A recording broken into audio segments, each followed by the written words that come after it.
Jersey, what's up?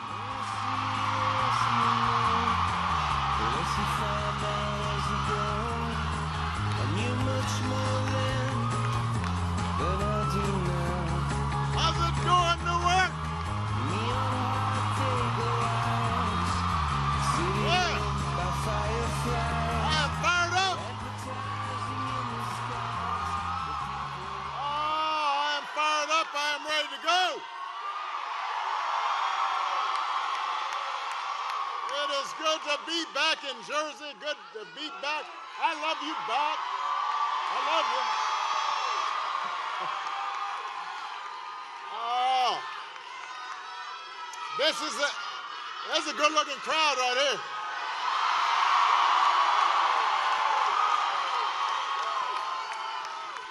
It is good to be back. It is good to be back in Jersey. Good to be back in Newark. You know, I just came from a rally down in Virginia. They were kind of loud, but they definitely got some competition right here.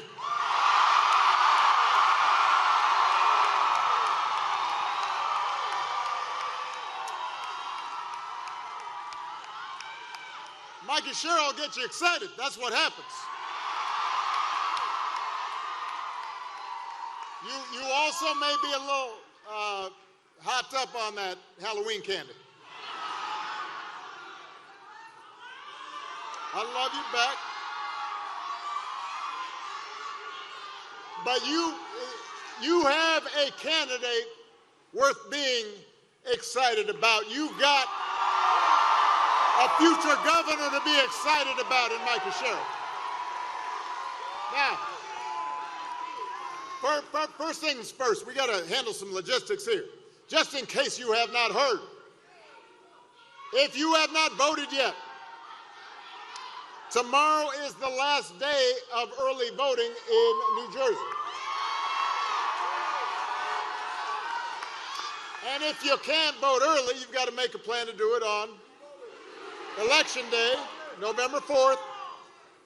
You can go to nj.gov/vote to find out where, if you don't know. And then you've got to get all your friends and your family and that cousin who's lying on the couch. Greg, just go, come on.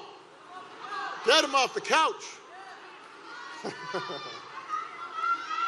Because in 3 days, we've got the chance to elect a leader who's going to help build a better, stronger, brighter future for New Jersey.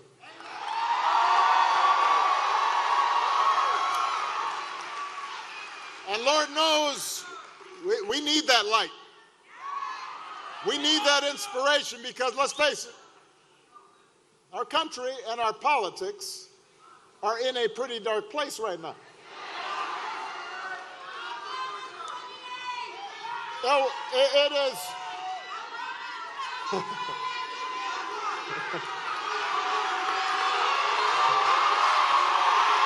is. No, don't worry.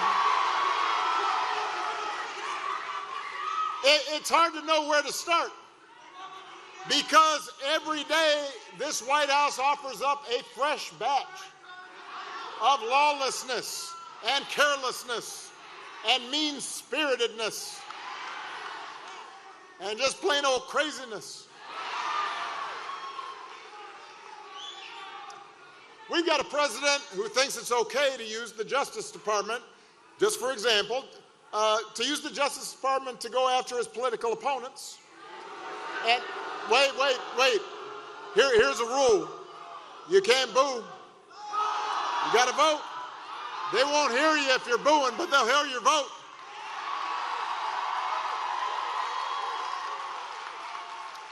So you've got a president who replaces career prosecutors with loyalists who will do his bidding, and now he's telling them to hand over millions of taxpayer dollars that he had to pay in expenses for previously violating the law. We've got a commander-in-chief who has fired decorated military officers because he thinks they might be more loyal to the Constitution than they are to him. No, don't boo. He's deployed the National Guard in American cities and claimed to be stopping crime waves that don't actually exist. We got masked ICE agents pulling in unmarked vans and grabbing people off the streets, including U.S. citizens. Don't boo. Vote. Grabbing them on the suspicion that they don't look like real Americans. We've got Health and Human Services Secretary who opposes proven science and then peddles quack medicine. We've got a top White House aide who calls Democrats, the whole Democratic Party, domestic extremists. And then we've got some poor labor economist who got fired for accurately reporting bad job numbers that Trump didn't like.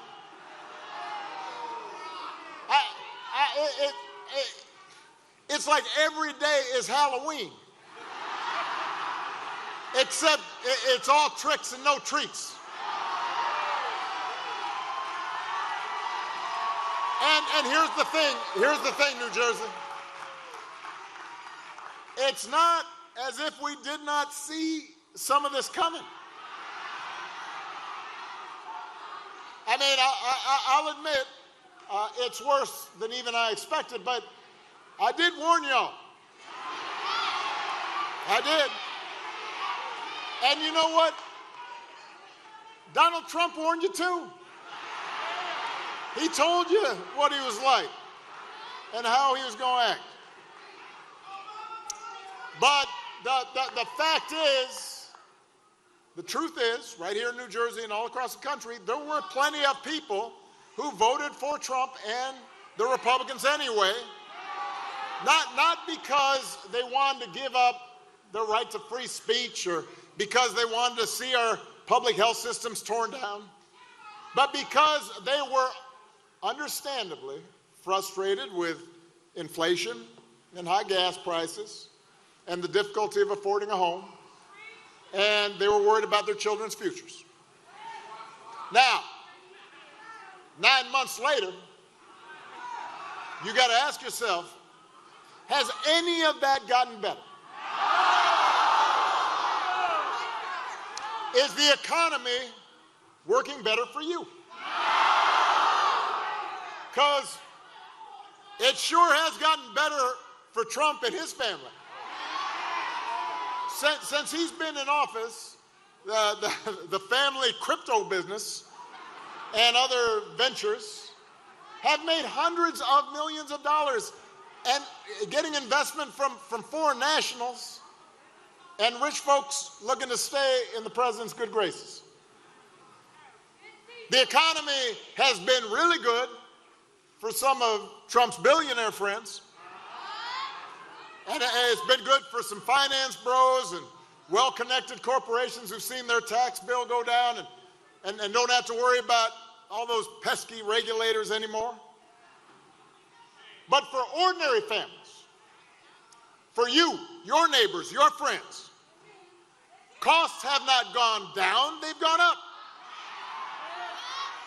Partly because of Trump's shambolic tariff policy. Young people, they're not having an easier time. Young people trying to get a start in life are having a tougher time than ever finding a job. Entry-level hiring is down 16% from last year. Hundreds of thousands of federal employees have lost their jobs to pay for those billionaire tax cuts. We're talking about people who dedicated their lives to public service and helped make this country work. Meanwhile, the government is shut down, which means small business loans are suspended and help for vulnerable people is delayed. Healthcare premiums for millions of people are about to double or even triple next year. And the Republicans who are running Congress right now, They're not even pretending to try to solve the problem. They're not even going to work. They haven't been in session. They're not showing up. And as for the president, I mean, in fairness, he has been focused on some critical issues like paving over the Rose Garden so folks don't get mud on their shoes, and building a $300 million ballroom. Do not boo. Do not boo. Boo. And anyway, I don't know why y'all complaining. If you can't afford to visit a doctor, don't worry. He'll save you a dance. And if you don't get an invitation to the next White House shindig, you can always watch the festivities on Trump's live feed on Truth Social. Look, the point is, there is absolutely no evidence that Republican policies have made life better for the people in New Jersey. They've devoted enormous energy to entrenching themselves in power, punishing their enemies, enriching their friends, silencing their critics. They put on a big show of deporting people and targeting transgender folks. They never miss a chance to scapegoat minorities and blame DEI for every problem under the sun. You got a flat tire?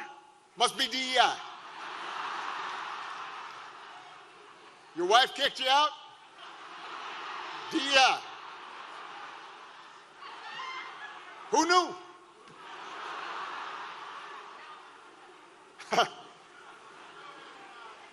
But what they haven't done is help you. They haven't put forward serious proposals to lower housing costs or make groceries more affordable. They haven't improved our schools or made health care more accessible or shortened your commute or prepared young people for a future where AI might take their jobs. All the nonsense that we see on the news every day, the over-the-top rhetoric, the fabricated conspiracies, the weird videos of a U.S. president with a crown on his head flying a fighter jet and dumping poop on American citizens. Don't boo. No. Wait. That's not even worth booing about, because all of that is a distraction. All of it is designed to distract you from the fact that your situation, your life, has not gotten better. They do it so you won't notice that at the same time that they're helping the wealthiest, most powerful people in the country consolidate more wealth and more power, your bills are still going up. You're waiting longer at airports because there aren't enough air traffic controllers. The program that helps your kid with special needs just got gutted. They are hoping you don't notice that. But the good news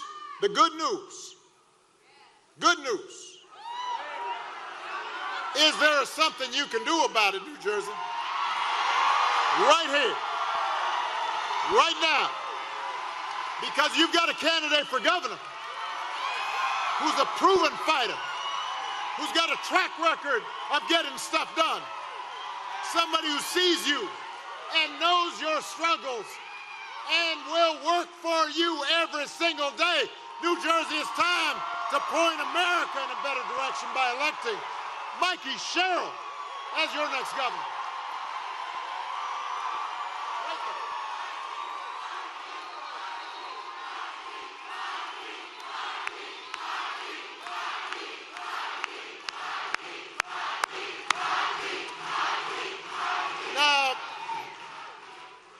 You know, I've met a lot of tough people in my life. I was watching Mikie backstage, and there were some people from the security detail, for all kinds of folks. You could see they'd been in the weight room. You know, suit was all just, I don't know how they got in that suit. It's not a problem I have. My guns slip in there pretty easily. I've met a lot of tough people in my life. I don't know many people. We need a medic here. They'll be coming. Give him or her a little space. Probably just a little dehydrated. Everybody bend your knees. Bend your knees. Yeah. You can't stand still and not have any water.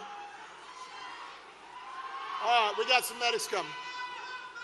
Oh, I love you, but hold on. I heard you, girl. Just settle down.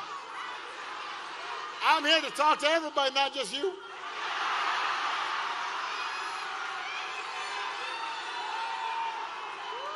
I mean, you look cute, but I am married. Michelle's fine, too.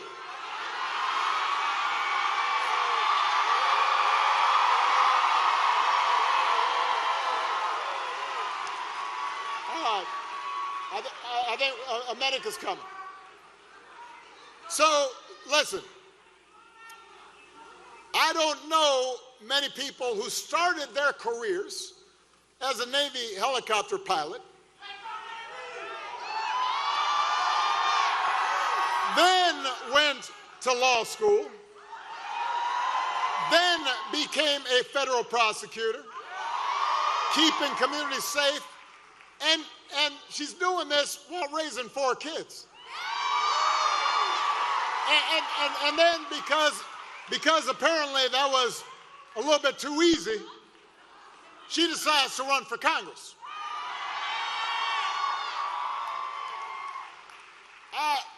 I get tired just thinking about it. But I do know that it makes her the kind of leader who understands the mission, who knows who she is supposed to serve, who doesn't have a lot of time for excuses. And that is exactly what New Jersey needs right now.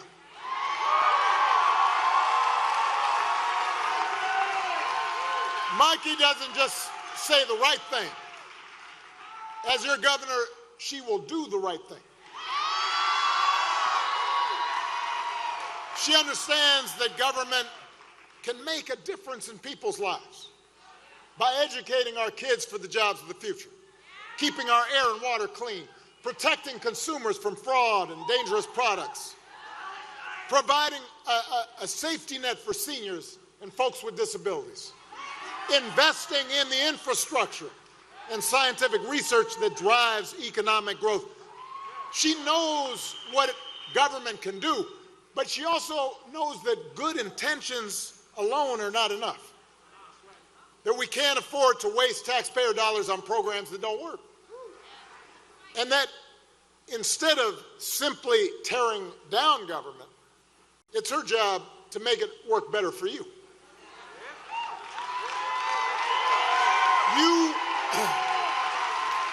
You've heard Mikie talk about bringing costs down for working families.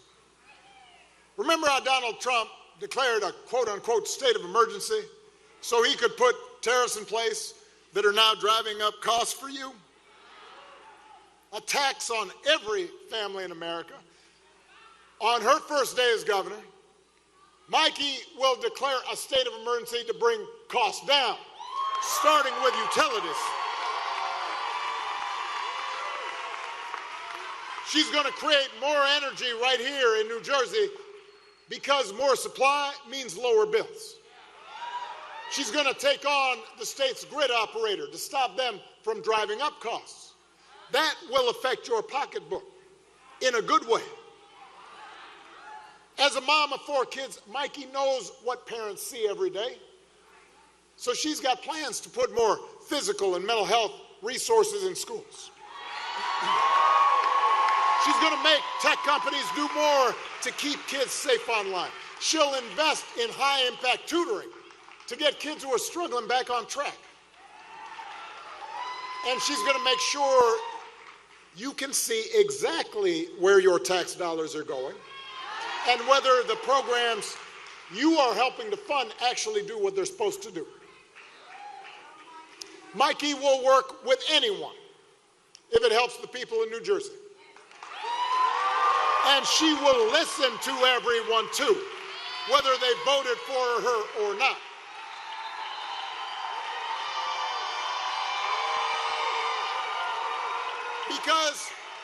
Because she knows that if we want to make progress on the things we care about, we have to be able to disagree without calling each other nasty names or demonizing each other. At a time when our politics feels just so broken, we need leaders like Mikie, public servants who are in it for the right reason, who are focused on the future, and who will always stay connected to the people that they were elected to serve. Now, her opponent, not so much. Mikie's opponent has now run for governor 3 times in a row. I mean, I believe in persistence, but at a certain point. So 3 times in a row. Other 2 times he lost. So this time his strategy is to suck up to the Republicans in Washington. So Donald Trump called Mikie's opponent 100% MAGA. Not a great endorsement. When he was asked to give the Trump administration a grade, Mikie's opponent said they deserved an A. Don't boo. I mean, I know there's been great inflation, but really, an A. This is the best we could do. These are the same folks who put secret war plans in a group chat. You don't think there's anything they could be doing better? No room for improvement? Jersey, we don't need a governor who puts party and ideology ahead of the people that elected that governor. You deserve a governor who's going to think for herself and work for you. A governor who will create jobs and not cut them. A governor who will lower costs and not raise them. A governor who will bring people together and not divide them. A governor who will do right for the people of New Jersey, no matter what anybody in Washington thinks. You deserve a governor like Mikie Sherill.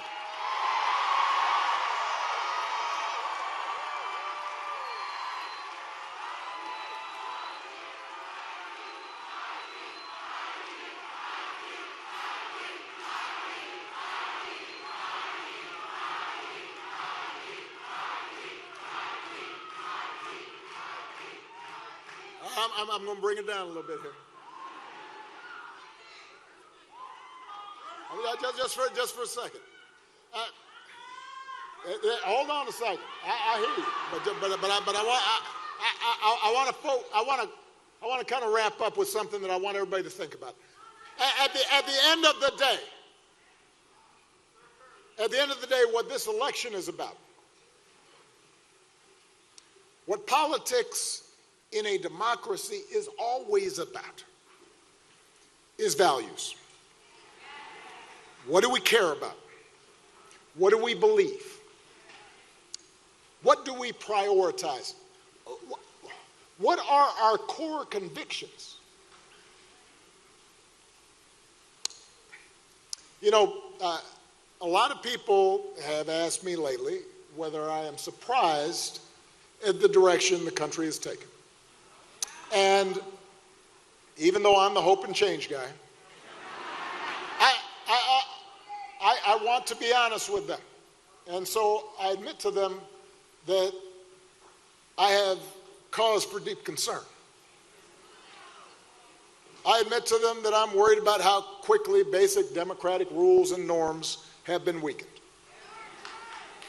I'm worried about how willing Republicans in Congress have been to abdicate their role as members of a co-equal branch of government, and how they refuse to buck the president even when they know he's out of line.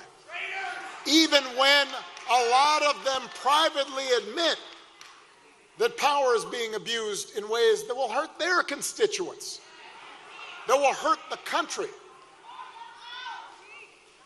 I worry about a Supreme Court that so far at least has shown no willingness to check this administration's excesses. Even when those actions break all legal precedent and seem to defy the bedrock principle that no one's above the law. I worry about the growing concentration of economic power in the country, with just a handful of mega billionaires and companies controlling what we see and what we hear. And I worry about how much that economic power distorts our political process. I worry about how readily, not just business leaders, but others with influence in law firms and universities, have been willing to bend the knee to this president's autocratic impulses to avoid retribution or protect profits or just to avoid controversy. But what I also tell people who ask, what I remind them, is that this contest of ideas, it's not new. America's always had competing stories about who we are and what this nation stands for. The first story says, we the people mean just some of us. That in order to qualify, you got to be the right color, you've got to come from the right family, you've got to worship the right way. It says that even though we got rid of a king, that was the whole point of the revolution, there's still a caste system in America. A pecking order of who makes decisions and who obeys, who gets opportunity and who is obliged to serve. And that story is policed by fear and by force. And it tries to convince people that for their group to win, another group's got to lose. It tries to convince people that if somebody doesn't look like you or doesn't think like you or practice religion exactly the way you do, they must be a threat to your way of life and need to be put in their place. That's how Donald Trump thinks about America. That's what Make America Great Again means. Putting people like him back in charge even when they don't know what the hell they're doing. Now, so that's one story, and that story's been part of America. You can pretend it hasn't been, but you can get rid of, you can try to whitewash school books and go to national parks and say, let's get rid of that, and that sign that says Native Americans used to live here. You can do all that, but that story has always been part of America. And that story isn't even new. It isn't even uniquely American. For most of human history, it's the way society worked. There was a hierarchy, and there were lords, and then there were peasants, and some people had everything, and some people had nothing. There are all kinds of countries that still operate that way. And for a long time, that story of caste and privilege and concentrated power was the law of the land in America. For decades, if you looked like me, you were property. For decades, if you were a woman or a white man who did not own property, you couldn't vote. For decades, if you were an Irishman or an Italian immigrant and you tried to apply for a job, we're not hiring. For decades, if you were Jewish or Asian, don't bother applying to this school. If you were Native American, they didn't even talk about you, even though you were here first. So, but here's the thing, New Jersey. From the very start, there was another story. Born of this nation's true revolutionary spirit. And that story says, we the people, means what it says, that all of us are included. That we are not subjects, we are citizens, defined not by race or religion or gender or sexual orientation, but by our commitment to a common creed and a willingness to accept not just the privileges, but responsibilities that come with citizenship.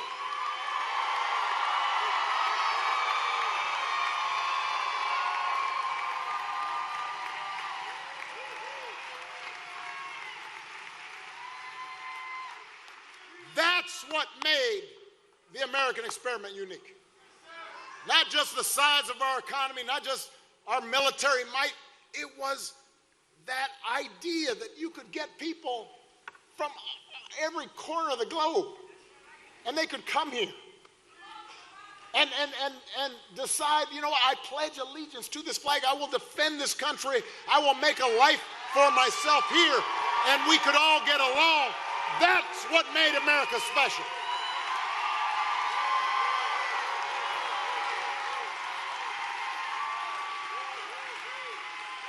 And through generations of struggle and sacrifice, through the faith of abolitionists, the struggle of suffragists, through a civil war and civil rights protests, through union organizing drives, through government reform initiatives, through investment in public education, year by year, decade by decade, we moved closer to those founding ideals, and in the process, we inspired the world. That's the story I believe in, New Jersey. An America in which we all deserve equal protection under the law, and no one's above it. An America where every child has a chance at a good education, and anybody who's willing to work can find a job or start a business and make a decent living. An America where we don't fear each other, but we look out for one another. And we find ways to work together. And if we want that story to continue, then we need leaders who believe in it too. Leaders who will tell the truth and take responsibility. Leaders who will tackle hard problems and bring people together instead of dividing them. Leaders who won't serve big bosses in Washington or big corporate donors, but instead will serve the people who put them there.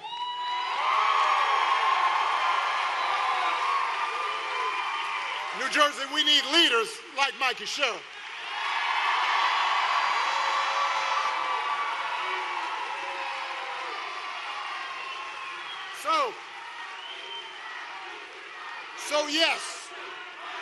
So yes, I am still hopeful. Yes, I still believe our best days are ahead of us. But here's the thing, New Jersey, even somebody as tough and talented as Mikie can't make it happen alone. Because all of us are being tested right now. Our convictions are being tested. Donald Trump and the Republicans, they want you to think that change can only come from on high. That a few people in power make decisions. The rest of us just have to live with the consequences. But when you look at the history of America, real change has always come from the bottom up. From ordinary folks who believe we can do better. and join together to make change happen.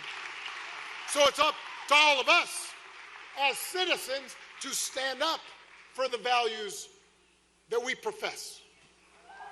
If we want a country that believes in free speech and fair elections and rule of law, then we can't just leave it to somebody else. We have to fight for those things, even when it's hard.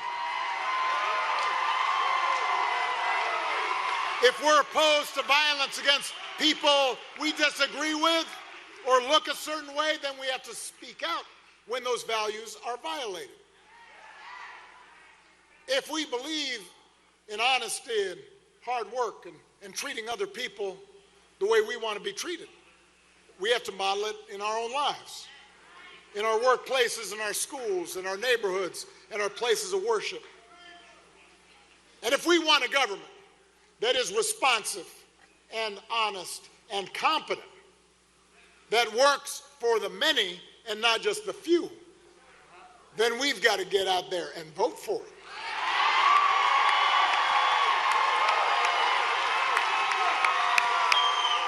New Jersey, I remember just a year ago,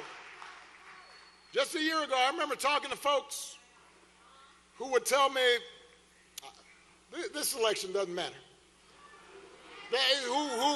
These are some well-educated, bright, people. They say, whoever the next president ends up being, it's not going to affect me. That's what they would say.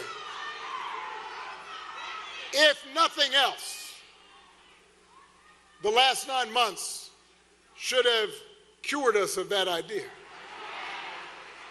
Because the stakes are now clear. We don't need to speculate about the dangers to our democracy. They're here. We don't need to wonder if harm's going to be done to vulnerable people, or whether the public conversation will become meaner and coarser. We're witnessing it. Elections matter, and they matter to you, and they matter to your family.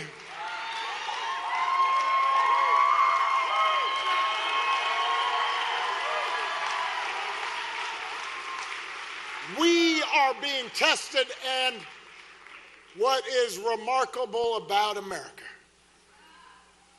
is that it gives us the power as citizens to change this country. We all have more power than we sometimes imagine. We just got to use it.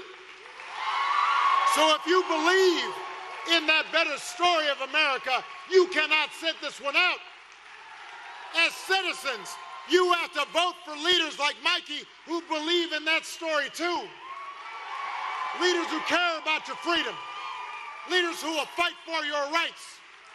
Leaders who will go work every day to make your life a little bit better. Go get your friends. Grab your family members. Tell them to go out and vote. Because if you do that, New Jersey, if you meet this moment, if you believe change can happen, you will not just elect Mikie Sherill, your next governor. You will not just put New Jersey on a path to a brighter future. You will set a glorious example for this nation. Let's get to work. Thank you, Newark. God bless you. God bless America.